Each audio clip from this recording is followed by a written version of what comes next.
So, have you ever wondered why some startups explode into global empires like PayPal, while others, well, they just never quite manage to leave the garage?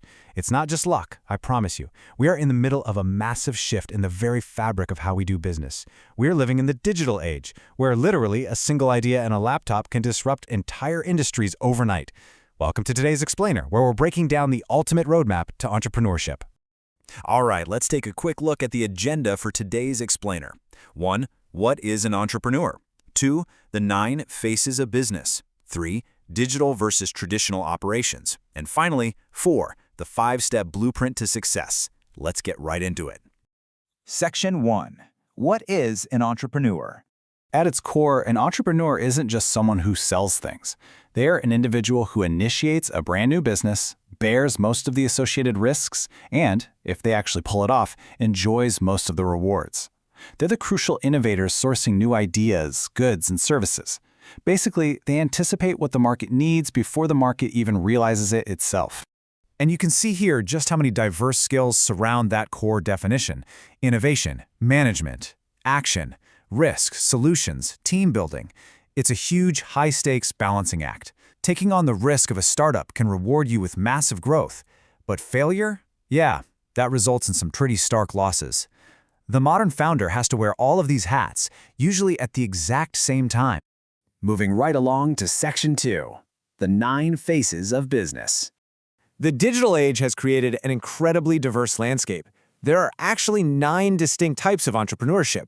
And whether you're a small business owner supporting your family or an innovator inside a massive corporation like Google or Microsoft, your approach to risk, capital, and scale is going to be totally different. Let's start with the first type.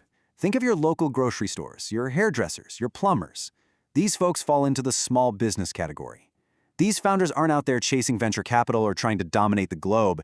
Instead, they prioritize a modest, sustainable lifestyle that supports their family and their local community. Now contrast that entirely with the scalable startup. This is your classic Silicon Valley dream. Founders here are hunting for massive gaps in the market. They secure heavy funding from venture capitalists and aim for rapid, tech-focused expansion. Think of giants like Uber or Instagram. Their ultimate goal? Global revolution and huge profit returns. But maybe you fall into one of these other fascinating categories. A social entrepreneur, for example, focuses on making the world a better place rather than strictly maximizing profits. Then you have the innovator, like a Steve Jobs, driven by pure passion to invent. There's the hustler, relying completely on sweat equity and cold calling instead of big capital. And of course, the imitator. This is the savvy founder who looks at others' ideas, lets those pioneers make all the really expensive mistakes, and then just perfects the model.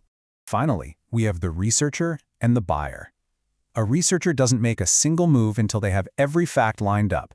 They rely strictly on data to minimize failure. Buyers, on the flip side, use their existing wealth to acquire well-established businesses. Elon Musk is actually a perfect example of this. He created PayPal and then utilized those massive resources to buy into and scale other ventures, like Tesla and SpaceX, with much lower foundational risk. Section 3. Digital versus traditional. So why is absolutely everyone going digital these days? Well, the biggest differentiator is overhead. Traditional models demand prime physical real estate, high rent, and local foot traffic just to survive. But digital e-businesses, they offer a 24/7 web presence with almost zero physical overhead. You are literally gaining a global reach for a fraction of the cost.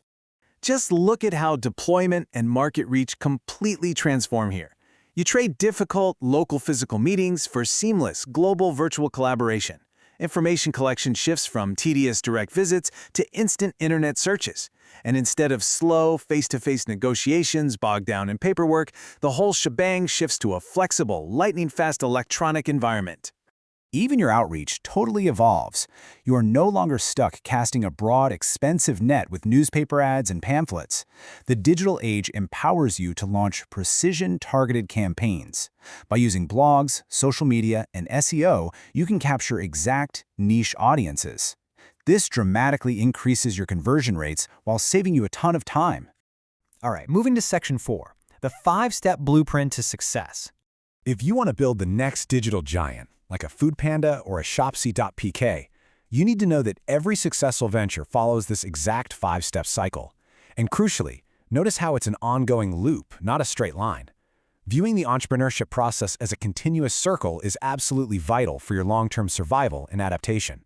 The whole journey kicks off with discovery. You generate an idea and ruthlessly evaluate it. Is it feasible? Do you have a true competitive advantage?